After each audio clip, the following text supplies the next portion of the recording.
What's up, good people, and welcome to my new vlog. है आज चाहिँ हजुरहरुमा के देखाउँदैछु भने कपालमा तेल पनि लाग्यो है चटक्क लगाउँदाखेरि त चिल्लो देखिन्छ रहेछ हैन आज चाहिँ म तपाईहरुलाई के देखाउँदैछु भने मेरो हैन कामबाट आएपछि चाहिँ कस्तो हुन्छ त ब्रेकफास्ट है यो चाहिँ भुजा हो है भुजा भित्र चाहिँ फेरि के छ भने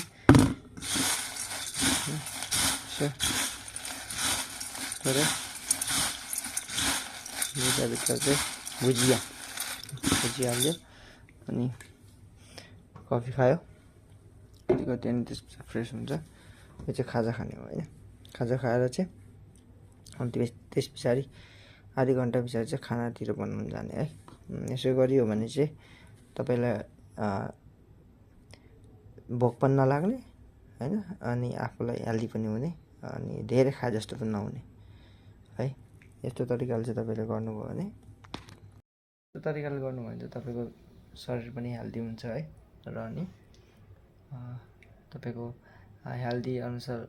शरीर सँगसँगै दिमागहरु सबै पनि फ्रेस हुने गर्छ है यस्तो डाइट चाहिँ मिलाएर खाने गर्नु होला र वर्ष तपाईले यस्तै कपाल काट्नु होला है।